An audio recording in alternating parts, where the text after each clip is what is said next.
just want to ask Dr. Pang, kind of introduce yourself, what program you teach under, and, how long have you been working in that? Thank you for the question. So hi everyone, my name is Dr. Pang. So I'm a non-clinical lecturer under Newcastle University Medicine Malaysia, or we call as a NUMED. So I'm mainly involved with MBBS program teaching. So at the same time, I also cross-teach with Biomedical Science program and also Foundation in Science program. So I've been here, I'm in NUMED for like 2 years, almost 2 years, since year 2020.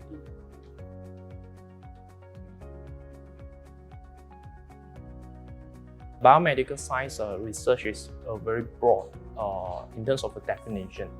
So it can cover from head to toe, from neuroscience until the blood science, hematology, or even until the vaccine that we have for the COVID, and etc.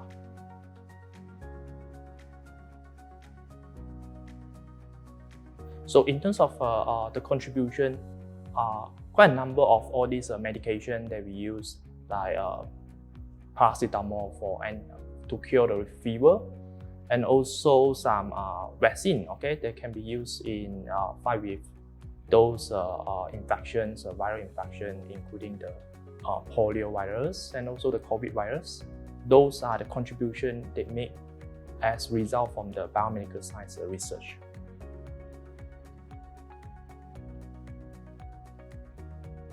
So it's true that all this technology that under the biomedical science research, they are changing from time to time. So like every 5 years to 10 years, there will be a big evolution on the technology, on the approach in terms of the treatment, the detection, or including the management for the patient. So over here, like in these recent 5 years, we can see a kind of like very popular topics or research area on the AI, on the machine learning, including the big data. At the same time, the others biomedical research like tissue engineering, all these things, they are getting popular nowadays.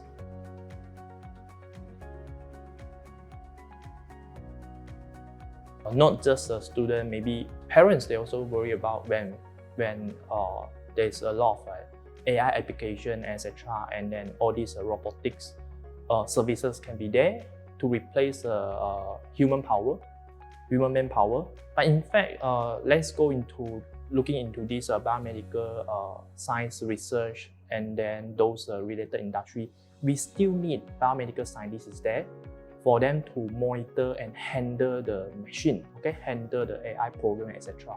So after that, when we have the result, we also need someone, of course, the biomedical scientist, to interpret the result and then how this thing can be contribute, like for example, whether the treatment is working or not, whether the new treatment is like effective or not, something like that. So in fact, we're not really seeing that AI is a kind of like challenge in terms of the future, the vacancy or career, something like that.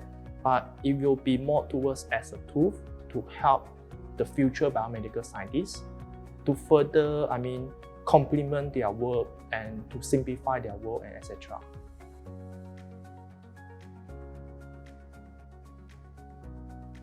From my personal experience, I will emphasize that ethical issue will be important. At least we have to comply with all these bioethics, etc. And including the ethics in terms of like conducting an experiment and also reporting the result, etc. Second things will be, I will emphasize on the safety, because of course sometimes the experiment or biomedical research procedure can be hazardous because we deal with some reagent, they will be poisonous or toxic to us. So safety is another thing that I will emphasize here. So as a biomedical scientist, of course, we are passionate on research, but don't forget our own safety. So next thing is that in terms of the research direction or any potential, I will suggest all these future biomedical scientists or researcher be open-minded and just try to be accept or try to be explore yourself, and also having the collaboration, connection with other researchers, because in the future, definitely we will looking into a cross-discipline research, okay, including like working together with engineering departments or working together with data scientists, so that we can have more advanced or more relevant kind of like research that can be target for the real world problem.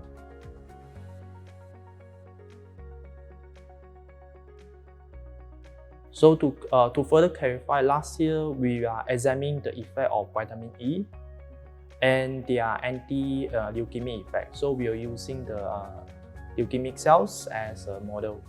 So for this year, just give you an example, we'll further venture into the mechanistic study of vitamin E, but we'll emphasize on osteosarcoma cells, the bone cancer cells, that whereby I have done it earlier when I served as a postdoc researcher in UCAN. So during that time, we have found that vitamin E is promising that can kill and eliminate those osteosarcoma cells. And then for this year, for the BMS summer project, we are going to further explore how the vitamin E, in fact, they can kill those osteosarcoma cells by using what kind of the mode of action, which kind of the protein target, or including the organelle or DNA that they target on, and then how this thing eventually that can lead to the cancer cell death. So this will be the aim, the objective for this year BMS project. Before we end the interview, so I'd like to ask if you have any other closing statements.